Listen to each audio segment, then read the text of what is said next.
روایت میں ہے کہ یمن میں ایک قبیلہ آباد تھا جس کا سردار حاتم طائی تھا۔ اب حاتم طائی کی ثقافت سے دنیا کا کون سا آدمی ہے جو ناواقف ہے؟ رسول اللہ صلی اللہ علیہ وآلہ وسلم کے زمانے میں کچھ لوگ جب قید ہو کر آئے اور آپ علیہ السلام کو یہ پتہ چلا کہ ان قیدیوں میں حاتم طائی کے قبیلے کی ایک خاتون بھی ہیں، تو حضور پاک صلی اللہ علیہ وآلہ وسلم نے ارشاد فرمایا کہ خاتون کو رہا کر دیا جائے۔ خاتون کو جب رہائی کی خوشخبری سنائی گئی تو اس نے یہ کہہ کر آزاد ہونے سے انکار کر دیا کہ میرے ساتھ قبیلے کے دوسرے افراد بھی ہیں۔ آپ علیہ السلام نے پورے قبیلے کو آزاد فرما دیا اور مال غنیمت بھی واپس کر دیا، اور نہ صرف اپنی طرف سے انعام و اکرام سے نوازا بلکہ بنفس نفیس سرحد تک چھوڑنے کے لیے تشریف لے گئے۔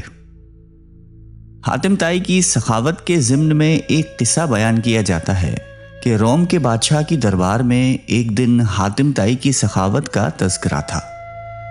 ایک شخص نے بتایا کہ حاتم طائی کے پاس ایک بہترین عمدہ نسل کا گھوڑا ہے جو ہوا کی رفتار سے دوڑتا ہے۔ خوبصورت اتنا ہے کہ جو بھی اس کو دیکھتا ہے بس دیکھتا ہی رہ جاتا ہے۔ حاتم طائی اور اس کے گھوڑے کی تعریف سن کر بادشاہ بولا کہ جب تک کسی آدمی کو آزمایا نہ جائے اس وقت تک اس کے بارے میں کوئی رائے قائم کرنا عقل اور شعور کے خلاف ہے۔ بادشاہ نے وزیر سے کہا کہ تم خود جاؤ اور حاتم طائی کی سخاوت کے بارے میں ہمیں معلومات فراہم کرو اور کسی ایسی چیز کا مطالبہ اس سے کرو جو اس کی نظر میں سب سے زیادہ قیمتی ہو۔ دربار میں ایک درباری نے کہا کہ حاتم طائی کے لیے سب سے زیادہ عزیز اور سب سے زیادہ قیمتی سبا رفتار ایک گھوڑا ہے۔ بادشاہ کو درباری کی یہ بات پسند آئی اور اس نے وزیر سے کہا کہ تم خود حاتم طائی کے پاس جاؤ اور اس سے وہ گھوڑا مانگ لاؤ۔ اگر وہ گھوڑے کا ایثار کر دیتا ہے تو حاتم طائی یقیناً سخی ہے۔ روم سے چلا ہوا یہ وفد منزلیں طے کرتا ہوا رات کے وقت حاتم طائی کے گھر پہنچا۔ جس وقت یہ وفد وہاں پہنچا موسلا دھار بارش ہو رہی تھی۔ گھپ اندھیرے میں بادلوں کی گرج ماحول کو خوفناک بنائے ہوئے تھی۔ ایسے خراب موسم میں کسی مہمان کی مہمان نوازی کرنا تو درکنار گھر سے نکلنا بھی ممکن نہیں تھا، لیکن حاتم طائی نے میزبانی کا حق ادا کیا اور مہمانوں کے تواضع اور آرام و آسائش کا پورا انتظام کیا۔ دسترخوان پر لذیذ بھنا ہوا گوشت کھا کر مہمان خوش ہوئے اور انہوں نے اپنے اندر سفر کی تھکان کی جگہ توانائی محسوس کی اور گہری نیند سو گئے۔ صبح کے وقت جب بارش تھم چکی تھی تو ہر چیز دھلی ہوئی اور صاف نظر آ رہی تھی۔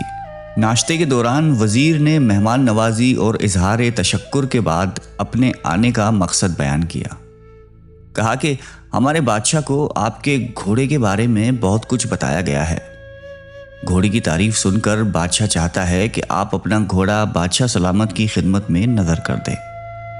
وزیر کی بات سن کر حاتم افسوس کے ساتھ ہاتھ ملنے لگا اور بہت افسردہ ہو کر بولا، اگر آپ گھوڑا ہی لینے آئے تھے تو یہ بات آتے ہی مجھے بتا دینی چاہیے تھی، لیکن اب میں مجبور ہوں، اس لیے کہ میرا پیارا گھوڑا اس دنیا میں نہیں ہے۔ آپ کو تو پتا ہے کہ پوری رات طوفانی بارش برستی رہی۔ میرے لیے یہ ممکن نہیں تھا کہ چراگاہ یا کسی اور جگہ سے کوئی جانور منگوا سکتا، لہٰذا میں نے اپنے گھوڑے کو ذبح کر دیا اور اسی کا بھنا ہوا گوشت دسترخوان کی زینت بنا تھا۔ وزیر حاتم طائی کی یہ بات سن کر حیران رہ گیا۔ بادشاہ سلامت کو جب یہ سارا واقعہ جا کر سنایا تو اس نے بھی حاتم طائی کی سخاوت کی بڑی تعریف کی۔ قبیلہ بنی طے کے سردار حاتم طائی کے بارے میں یوں رقم ہے کہ ایک بادشاہ نے حاتم طائی کی اتنی شہرت سنی کہ بادشاہ نے محسوس کیا کہ اس کی شہرت، اس کا نام اور اس کی عزت حاتم طائی سے کم ہے۔ بادشاہ کا دل بغض اور حسد سے بھر گیا۔ اس کے دل میں یہ وسوسہ آ گیا کہ جب تک حاتم زندہ ہے مجھے حاتم سے زیادہ عزت و شہرت نہیں مل سکتی۔ شیطانی ذہن کو استعمال کرتے ہوئے اس نے ایک چالاک، فساد پسند اور لالچی شخص کو اس بات پر مامور کیا کہ وہ حاتم کو قتل کر کے اس کا سر اٹھا لائے۔ کرائے کا یہ دہشت گرد اور قاتل شخص اپنے ترکش کو تیروں سے بھر کر اور تیز دھار تلوار کو میان میں رکھ کر حاتم طائی کے ملک کی طرف روانہ ہو گیا۔ جب وہ حاتم طائی کے علاقے میں پہنچا تو اس کی ملاقات ایک خوش گفتار، خوش مزاج اور بڑے ہی پرسکون شخص سے ہوئی۔ یہ شخص کرائے کے قاتل کو مسافر سمجھ کر اپنے گھر لے گیا۔ اور ایسے پیار اور خلوص سے اس کی تواضع کی کہ کرائے کا قاتل اس کا گرویدہ ہو گیا۔ دوسرے دن جب مہمان نے رخصت ہونا چاہا تو خوش گفتار اور خوش اخلاق میزبان نے اصرار کیا کہ مہمان ابھی چند روز اور قیام کرے اور مزید خدمت کرنے کا موقع دے۔ کرائے کے قاتل کے دل میں میزبان کی تکریم اور بڑھ گئی۔ اس نے کہا کہ مجھے ایک ضروری کام درپیش ہے، اس لیے میں زیادہ دن نہیں ٹھہر سکتا۔ میزبان نے کہا کہ آپ وہ کام مجھے بتا دیں، شاید میں آپ کی کچھ مدد کر سکوں۔ کرائے کے قاتل نے رازداری سے کہا کہ بادشاہ نے مجھے حاتم طائی کو قتل کرنے کا حکم دیا ہے، اس کے سر پر بڑا انعام مقرر کر دیا ہے۔ اگر آپ حاتم طائی کو جانتے ہیں تو مجھے اس کا پتہ بتا دیں۔ یہ سن کر میزبان مسکرایا اور عاجزی کے ساتھ جھک کر کہا کہ میں حاتم طائی ہوں، آپ اپنا کام شوق سے پورا کر سکتے ہیں، کیونکہ اگر یہ کام آپ اسی وقت پورا نہیں کریں گے تو پھر لوگ دیکھ لیں گے اور وہ مذمت کریں گے اور آپ انعام سے محروم رہ جائیں گے۔ حاتم کی یہ بات سن کر کرائے کا قاتل اپنے میزبان کے پیروں میں گر گیا۔ اس نے اپنی تلوار اور تیروں سے بھرا ہوا ترکش پھینک دیا اور کہا کہ ایسے معزز سردار کے جسم پر پھول مارنا بھی گناہ عظیم ہے۔ سخاوت کے بارے میں ایک مجلس میں حضور قلندر بابا اولیاء رحمۃ اللہ علیہ نے فرمایا کہ ایک شخص حضور صلی اللہ علیہ وآلہ وسلم کی خدمت اقدس میں حاضر ہوا اور اس نے عرض کیا کہ یا رسول اللہ، مجھے شہد چاہیے۔ آپ علیہ السلام نے فرمایا کہ عثمان کے پاس چلے جاؤ۔ جب یہ شخص حضرت عثمان رضی اللہ تعالیٰ عنہ کی خدمت میں پہنچا تو وہاں بہت سارے اونٹ بیٹھے ہوئے تھے اور گیہوں کی بوریاں لادی جا رہی تھی۔ اس شخص نے دیکھا کہ ایک بوری کا منہ کھل گیا اور اس میں سے چند کلو گیہوں زمین پر گر گئی۔ حضرت عثمان رضی اللہ تعالیٰ عنہ نے جب یہ دیکھا تو انہوں نے اپنے ملازم سے باز پرس کی اور اس کو ڈانٹا ڈپٹا کہ یہ گیہوں زمین پر کیوں گرا ہے۔ آنے والے شخص نے یہ دیکھ کر واپسی کا فیصلہ کیا اور پھر آپ علیہ السلام کی خدمت میں حاضر ہوئے اور فرمایا کہ یا رسول اللہ، مجھے شہد چاہیے۔ حضور اقدس صلی اللہ علیہ وآلہ وسلم نے پھر یہی ارشاد فرمایا کہ عثمان کے پاس چلے جاؤ۔ سوالی شخص نے ساری کارگزاری بتائی۔ آپ علیہ السلام نے پھر بھی فرمایا کہ عثمان کے پاس چلے جاؤ۔ یہ شخص دوبارہ حضرت عثمان غنی رضی اللہ تعالیٰ عنہ کی خدمت میں حاضر ہوا اور ان کے ملازم سے شہد مانگی۔ ملازم نے حضرت عثمان رضی اللہ تعالیٰ عنہ سے کہا کہ اس آدمی کو شہد چاہیے۔ حضرت عثمان غنی نے فرمایا کہ اسے شہد دے دو۔ ملازم نے برتن مانگا۔ آنے والے شخص نے کہا کہ میرے پاس تو برتن نہیں ہے۔ ملازم نے پھر حضرت عثمان غنی رضی اللہ تعالیٰ عنہ سے عرض کیا کہ حضور، اس کے پاس تو شہد لینے کے لیے برتن ہی نہیں ہے۔ حضرت عثمان غنی نے فرمایا کہ شہد کا کپا اٹھا دو۔ آنے والے شخص نے کہا کہ میں کمزور آدمی ہوں، اتنا زیادہ وزن تو اٹھا نہیں سکتا۔ ملازم پھر حضرت عثمان غنی رضی اللہ تعالیٰ عنہ کے پاس گئے اور کہنے لگے کہ آنے والا شخص بہت کمزور ہے اور اتنی شہد اٹھا نہیں سکتا۔ حضرت عثمان غنی رضی اللہ تعالیٰ عنہ کو ملازم کی بار بار مداخلت پسند نہیں آئی۔ ذرا تیز لہجے میں فرمایا کہ اونٹ پر لاد کر دے دو، اور آنے والا شخص اونٹ پر شہد لے کر چلا گیا۔ یہ واقعہ بیان کر کے حضور قلندر بابا اولیاء رحمۃ اللہ علیہ نے فرمایا کہ مجھے اس بات پر حیرت ہے کہ ہر مسلمان دولت مند بننا چاہتا ہے، لیکن کوئی آدمی حضرت عثمان غنی رضی اللہ تعالیٰ عنہ کے طرز عمل کو اختیار کرنا نہیں جانتا۔ یہ پیغمبرانہ اوصاف اور طرز فکر جب بندے کے اندر متحرک ہو جاتے ہیں تو وہ دیکھ لیتا ہے کہ کوئی شے براہ راست موجود نہیں، ہر چیز کا وجود اللہ کی حاکمیت پر ہے، سارے جہانوں کا بادشاہ اللہ ہی ہے۔ انسان زندگی میں جس چیز کو حاصل کرنا چاہتا ہے تو ضروری یہ ہے کہ اس چیز سے متعلقہ لوگوں کی صحبت اختیار کی جائے، مگر ہم شیطان کی قربت کے کوگر ہیں تو شیطان کے اوصاف پسند کرتے ہیں، اور اگر ہم رحمان سے قریب ہونا چاہتے ہیں تو رحمان کی صفات اختیار کرنی ہوں گی۔ اگر آپ بھی اللہ تعالیٰ کی قربت اختیار کر کے کائنات میں ممتاز ہونا چاہتے ہیں تو اللہ کی مخلوق کی خدمت کیجیے۔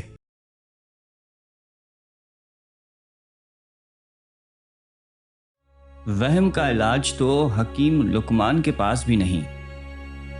یہ وہ مشہور و معروف قول ہے جسے ہم سب نے بچپن سے کئی بار پڑھا اور سنا ہے۔ حکیم لقمان اللہ کے وہ نیک اور برگزیدہ بندے تھے جنہیں رب ذوالجلال نے حکمت یعنی عقل و فہم اور دانائی اور بصیرت میں ممتاز ترین مقام عطا فرمایا۔ قرآن کریم کی 31ویں سورہ مبارک کو حضرت لقمان کے نام سے منسوب کیا گیا ہے، جس کی آیت نمبر 12 میں ارشاد باری تعالیٰ ہے کہ اور ہم نے یقیناً لقمان کو حکمت دی۔ حضرت لقمان کے بارے میں کافی لوگوں نے مختلف رائے کا اظہار کیا ہے، جس کی اصل وجہ یہ ہے کہ زمانہ قدیم کی تمام تاریخی روایات اور واقعات زیادہ تر زبانی طور پر نسل در نسل اور سینہ بہ سینہ منتقل ہوتی تھی یا انجیل اور تورات کے ذریعے سے، جنہیں مختلف ادوار میں اتنی مرتبہ تبدیل کیا گیا ہے کہ دونوں مقدس کتب کی صورت ہی مشکوک ہو گئی۔ چنانچہ قرآن کریم نے ہمیں جس قدر معلومات اپنے نبی علیہ السلام کے ذریعے سے پہنچائی، بس وہی مستند اور معتبر ہیں۔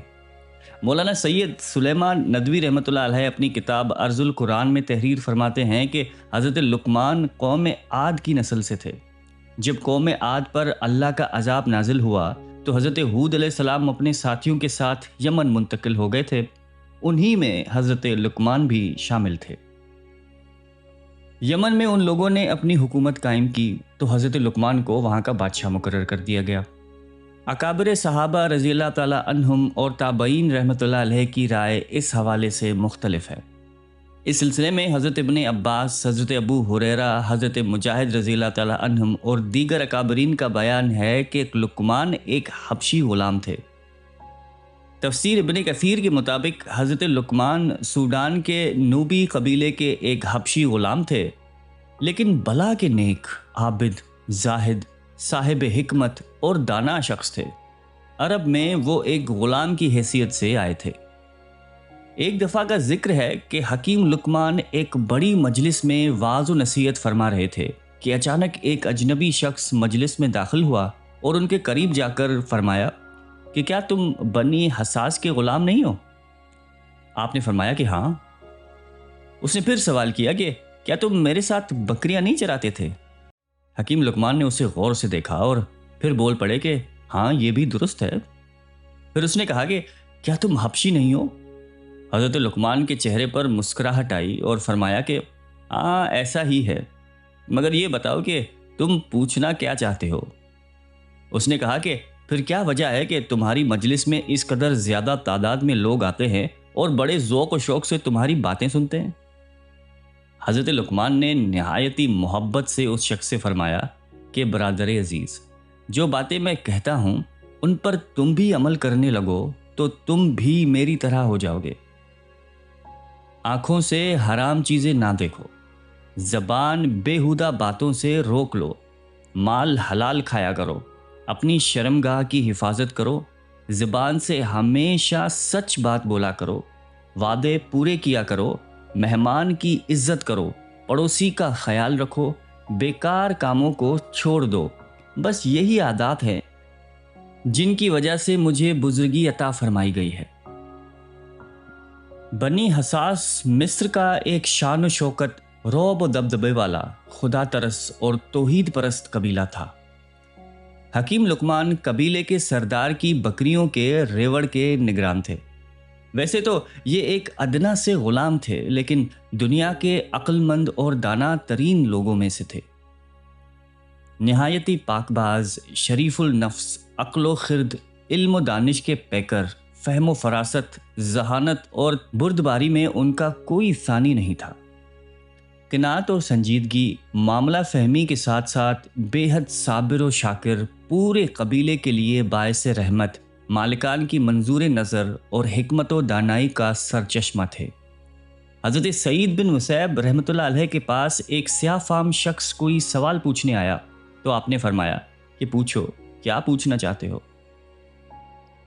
تمہیں اپنی سیاہ فامی پر شرمندہ نہیں ہونا چاہیے، کیونکہ سوڈانیوں میں 3 آدمی دنیا کے بہترین انسان اور بہت زیادہ حکمت کے مالک تھے۔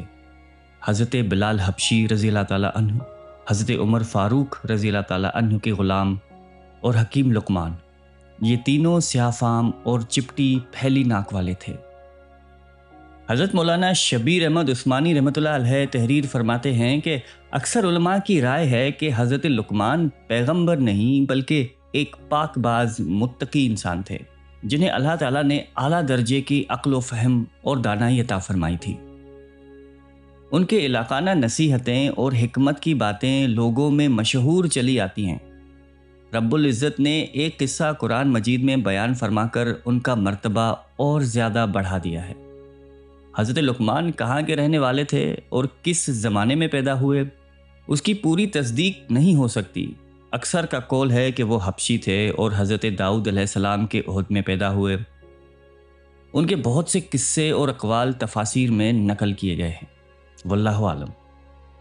وہب بن منبہ رحمۃ اللہ علیہ کی روایت کے مطابق حضرت لقمان حضرت ایوب علیہ السلام کے بھانجے تھے، اور مقاتل رحمۃ اللہ علیہ نے ان کا خالہ زاد بھائی بتا دیا ہے۔ تفسیر بیضاوی میں ہے کہ ان کی عمر دراز ہوئی، یہاں تک کہ انہوں نے حضرت داؤد علیہ السلام کا زمانہ پایا۔ قرطبی کے مطابق حضرت لقمان حضرت داؤد علیہ السلام سے پہلے شرعی مسائل میں لوگوں کو فتویٰ دیا کرتے تھے۔ جب حضرت داؤد علیہ السلام کو نبوت عطا ہوئی تو انہوں نے فتویٰ دینا چھوڑ دیا کہ اب میری ضرورت نہیں رہی۔ بعض روایات میں ہے کہ حضرت لقمان بنی اسرائیل کے قاضی تھے اور بہت سے کلمات آپ سے منقول ہیں۔ وہب بن منبہ رحمۃ اللہ علیہ کہتے ہیں کہ میں نے حضرت لقمان کی حکمت کے 10,000 سے زیادہ ابواب پڑھے ہیں۔ حضرت خالد ربعی رحمۃ اللہ علیہ فرماتے ہیں کہ ایک دن ان کے مالک نے فرمائش کی کہ اے لقمان، ہمارے لیے ایک بکری ذبح کرو اور اس کا سب سے اچھا عضو ہمارے سامنے پیش کرو۔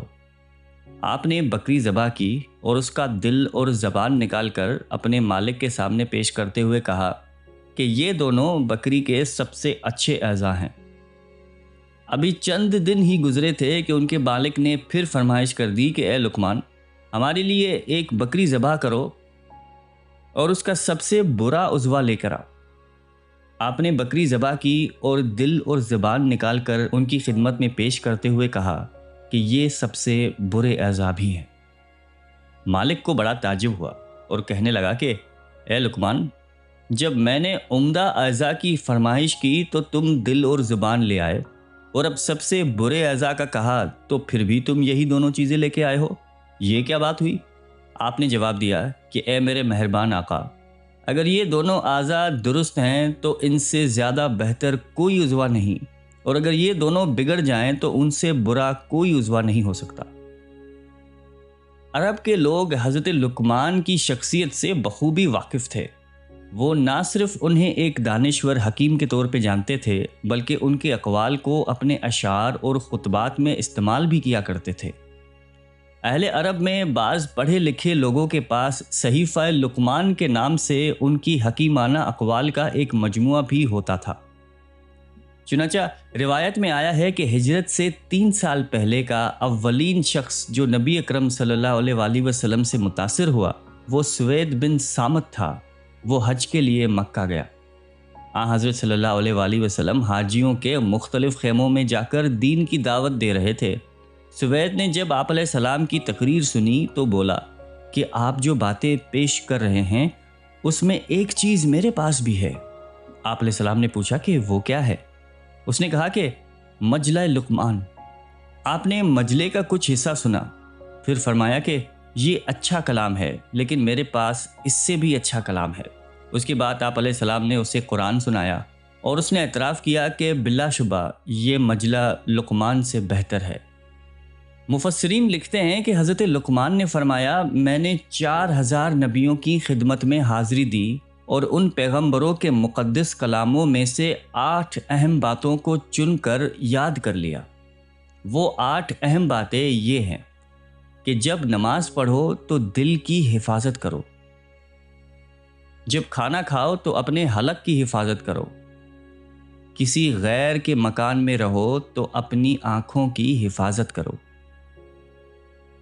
لوگوں کی مجلس میں بیٹھو تو اپنی زبان کی حفاظت کرو، اللہ تعالیٰ کو ہر وقت ہر لمحہ یاد رکھو، اپنی موت کو ہمیشہ یاد کرتے رہا کرو، اپنے احسانوں کو بھلا دو، دوسروں کے ظلم کو فراموش کر دو۔ قرآن کریم کی سورہ لقمان میں اللہ تعالیٰ حضرت لقمان کی اپنے بیٹے کو کی جانے والی نصیحت کا ذکر فرما رہا ہے، جس کی تفصیل آیت 13 سے 19 کے درمیان موجود ہے۔ اگرچہ یہاں اس بات کا ذکر نہیں کیا گیا کہ انہوں نے یہ نصیحتیں اپنے انتقال کے وقت کی تھیں، لیکن ہر شخص کی فطری طور پر یہ خواہش ہوتی ہے کہ اپنی موت سے پہلے اپنے ورثے کے متعلق تمام معلومات اپنے اولاد کو فراہم کر دی جائیں۔ چنانچہ حضرت لقمان نے بھی یہی ضروری سمجھا کہ انتقال سے پہلے اپنی غور و فکر اور عقل و دانش کا نچوڑ اپنی اولاد کو منتقل کر دیں۔ چنانچہ فرمایا کہ اے جان پدر، اللہ کے ساتھ کسی کو شریک نہ کرنا، یقیناً شرک بہت بڑا ظلم ہے۔ یہاں پر اللہ تعالیٰ نے والدین کے ساتھ حسن سلوک کی تاکید کی اور ان کی اطاعت اور خدمت کا حکم دیا، بالخصوص ماں کے حوالے سے۔ بیٹا، اگر کوئی عمل رائی کے دانے کے برابر بھی ہو اور زمین آسمان یا چٹانوں میں کہیں بھی چھپا ہو، اللہ اسے لاموجود کر دے گا۔ کچھ شک نہیں کہ وہ باریک سے باریک چیز کو دیکھ سکتا ہے اور ہر شے سے باخبر ہے۔ بیٹا، نماز کی پابندی رکھنا اور لوگوں کو اچھے کام کرنے کی تاکید اور برے کاموں سے روکتے رہنا، مصیبت کے وقت صبر سے کام لینا اور ازراہ غرور لوگوں سے گال نہ پھلانا، اور زمین پر اکڑ کے نہ چلنا۔ اللہ تعالیٰ شیخی خور اور مغرور شخص کو پسند نہیں فرماتا۔ اپنی چال کو اعتدال میں رکھنا، بحث و تمسیح کے وقت اپنی آواز کو پست رکھنا، یقیناً سب سے ناپسندیدہ آواز گدھے کی ہے۔ حضرت لقمان عمر بھر عوام الناس کو واعظ و نصیحت فرماتے رہے۔ تفسیر فتح الرحمان کے مطابق آپ کی قبر رملہ کے قریب مقام سرفند میں ہے۔ آپ کی قبر پر ایک بلند نشان آویزہ ہے۔ لوگ آپ کی قبر کی زیارت کے لیے دور دور سے آتے ہیں۔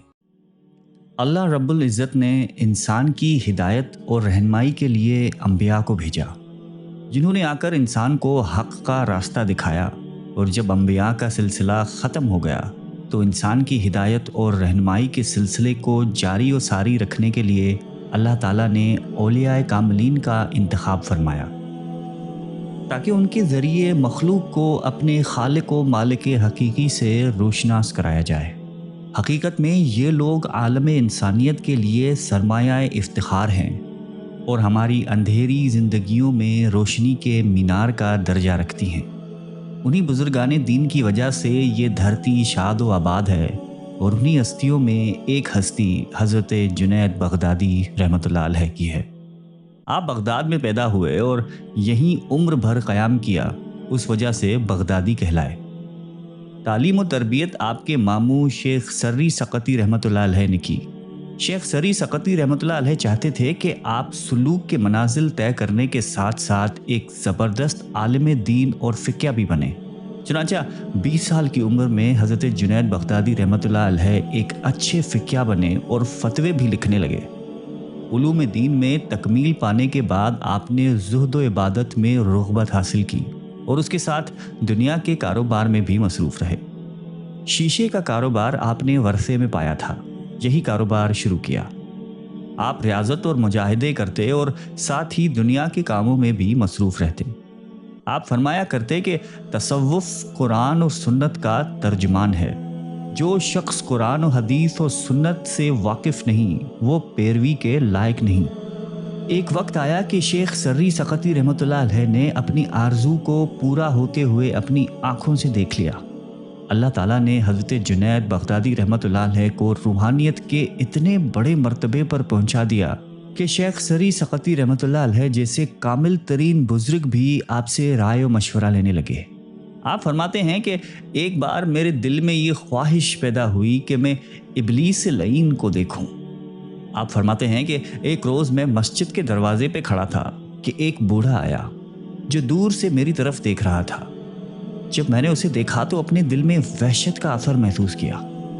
جب وہ میرے نزدیک آیا تو میں نے پوچھا کہ اے بوڑھے، تو کون ہے کہ میری نظر تجھے دیکھنے کا تاب نہیں لاتی اور تیری نوست کی ہیبت کو میرا دل برداشت نہیں کرتا؟ کہنے لگا کہ میں وہی ہوں جس کو دیکھنے کی تیرے دل میں خواہش تھی۔ حضرت جنید بغدادی فرماتے ہیں کہ میں نے اس سے پوچھا وہ کون سی چیز تھی جس نے تجھے سیدنا آدم علیہ السلام کو سجدہ کرنے سے باز رکھا؟ کہنے لگا کہ اے جنید، آپ کا یہ خیال ہے کہ غیر خدا کو سجدہ کر لیتا؟ آپ فرماتے ہیں کہ میں اس کے کلام سے حیران ہوا اور اس کا کلام مجھ پر اثر کرنے کو ہی تھا کہ مجھے الہام ہوا کہ اے جنید، اس کو کہہ دو تو جھوٹ بولتا ہے۔ اگر تو بندہ تھا تو رب ذوالجلال کے حکم سے باہر نہ ہوتا اور اس کی نہیں سے تقرب نہ کرتا۔ شیطان نے میرے دل کی یہ آواز سن لی اور چیخ ماری اور بولا اللہ کی قسم، تو نے مجھے جلا ڈالا، اور نظر سے غائب ہو گیا۔ ایک دن حضرت جنید بغدادی واز فرما رہے تھے کہ ایک کافر نوجوان جو مسلمانوں جیسا لباس پہنے ہوئے تھا مجلس میں آیا اور ایک کنارے پر کھڑا ہو گیا۔ بلند آواز سے کہنے لگا کہ اے شیخ، رسول علیہ السلام کے اس ارشاد مبارک کا کیا معنی ہے کہ مومن کی فراست اور دانائی سے ڈرو کہ بے شک وہ اللہ کے نور سے دیکھتا ہے؟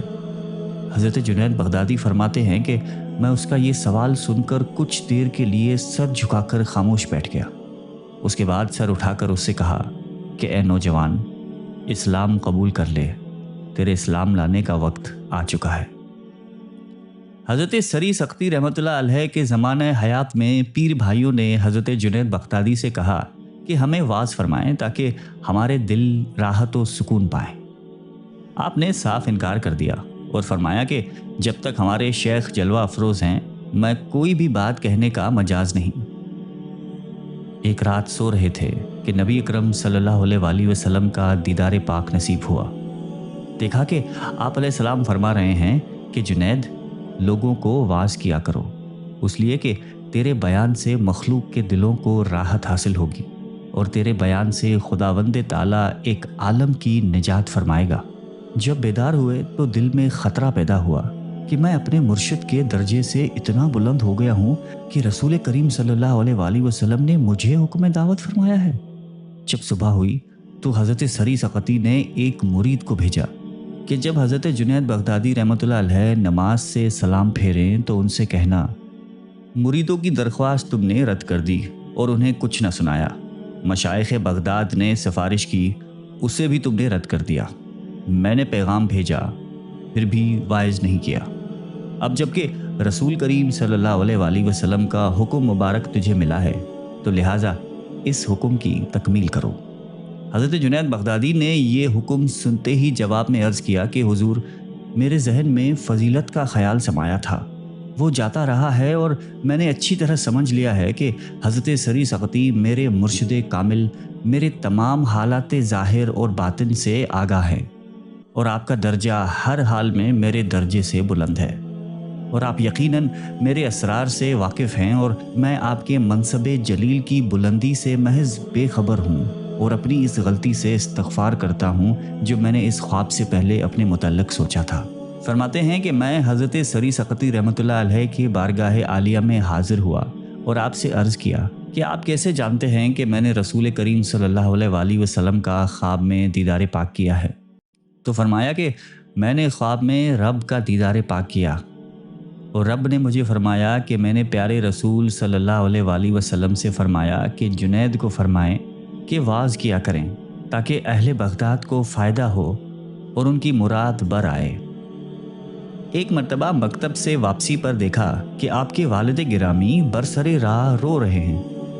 آپ نے وجہ پوچھی تو فرمایا کہ میرے رونے کا سبب یہ ہے کہ آج میں نے تمہارے ماموں کو زکوٰۃ میں کچھ درہم بھیجے تھے، لیکن انہوں نے لینے سے انکار کر دیا، اور آج مجھے یہ احساس ہو رہا ہے کہ میں نے اپنی زندگی ایسے مال کی حصول میں صرف کر دی جس کو خدا کے دوست بھی پسند نہیں کرتے۔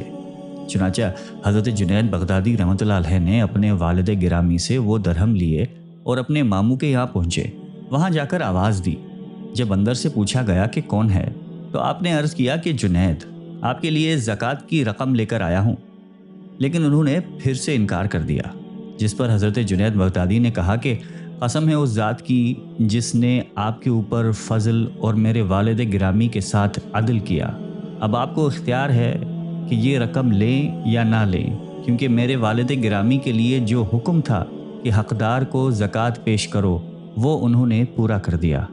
یہ بات سن کر حضرت سری سقطی نے دروازہ کھول کر فرمایا کہ رقم سے پہلے میں تجھے قبول کرتا ہوں۔ چنانچہ اسی دن سے آپ ان کی خدمت میں رہنے لگے اور 7 سال کی عمر میں انہی کے ہمراہ مکہ معظمہ پہنچے۔ وہاں 4 صوفیہ کرام میں شکر کے مسئلے پر بحث چھڑی ہوئی تھی، اور جب سب شکر کی تعریف بیان کر چکے تو آپ کے ماموں نے آپ کو شکر کی تعریف بیان کرنے کا حکم دیا۔ چنانچہ آپ نے کچھ دیر سر جھکائے رکھنے کے بعد فرمایا کہ شکر کی تعریف یہ ہے کہ جب اللہ تبارک و تعالی نعمت عطا فرمائے تو اس نعمت کی وجہ سے حقیقی نعمتوں کی نافرمانی کبھی نہ کرے۔ یہ سن کر سب لوگوں نے کہا کہ واقعی شکر اسی کا نام ہے۔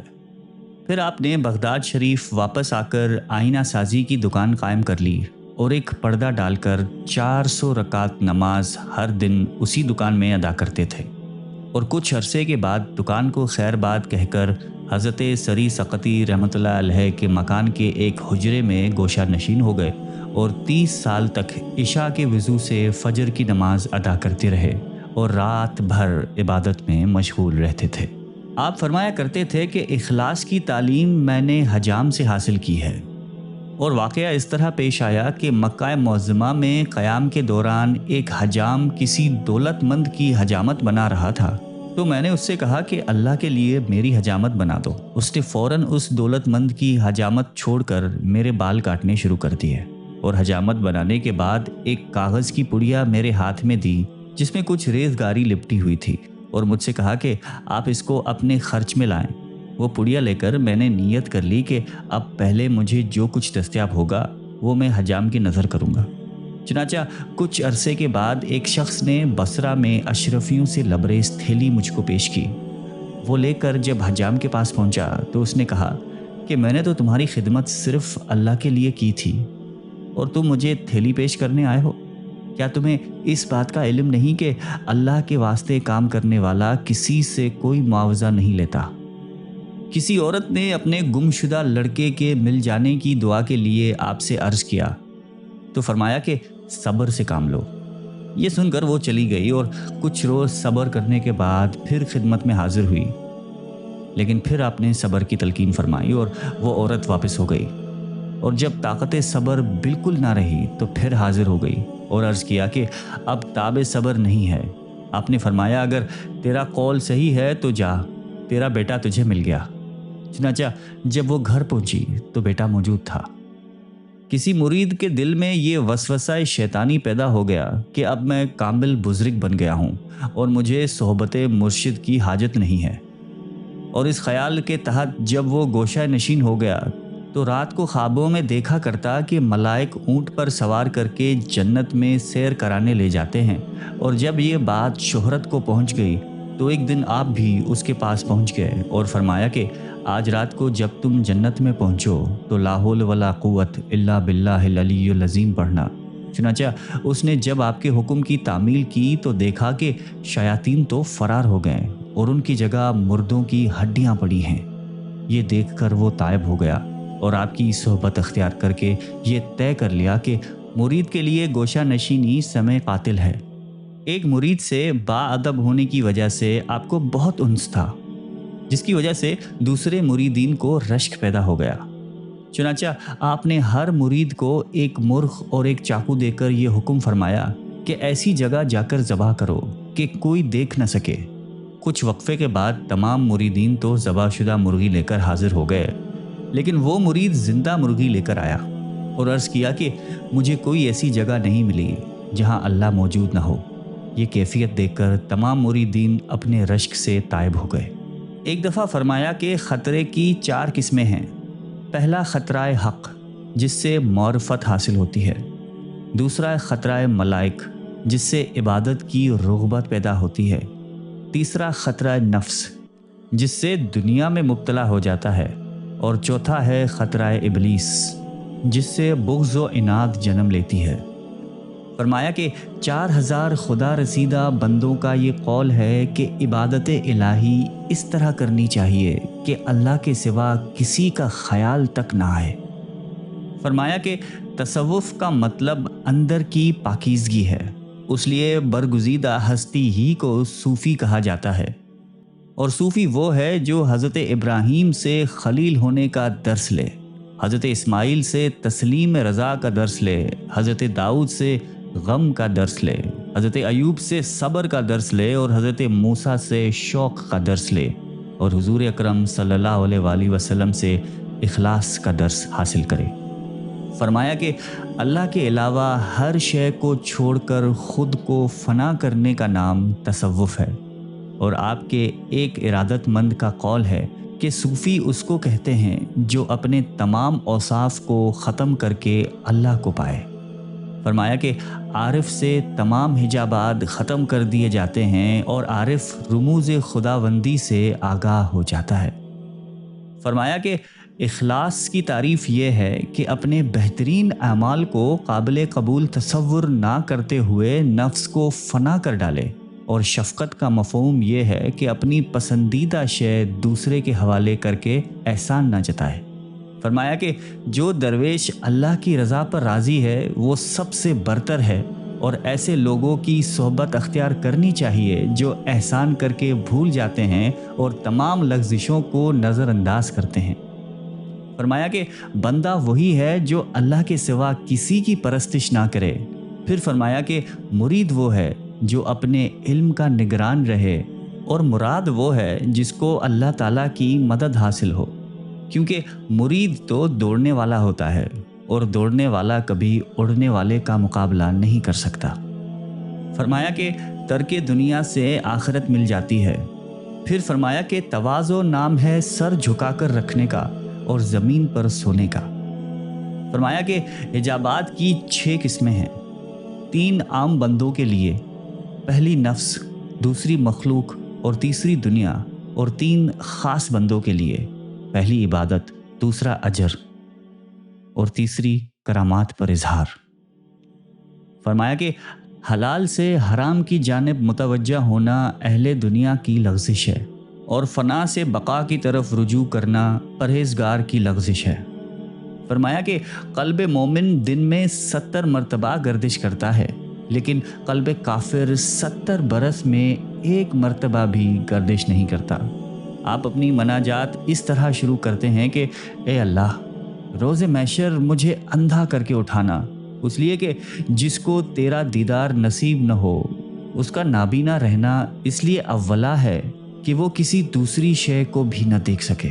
کسی بزرگ نے خواب میں آپ سے پوچھا کہ اللہ تبارک و تعالیٰ نے کیسا معاملہ فرمایا؟ آپ نے عرض کی کہ محض اپنے کرم سے بخش دیا، اور ان 2 رکعت نماز کے علاوہ جو میں رات کو پڑھا کرتا تھا، اور کوئی عبادت کام نہ آ سکی۔ ایک رات میں نے خواب دیکھا کہ گویا خلیفہ وقت آیا ہے، اور مجھے اپنے ہاں اس نے مہمان نوازی کی دعوت دی ہے۔ میں خواب سے بیدار ہوا تو اپنے ساتھی سے اس خواب کا ذکر کیا۔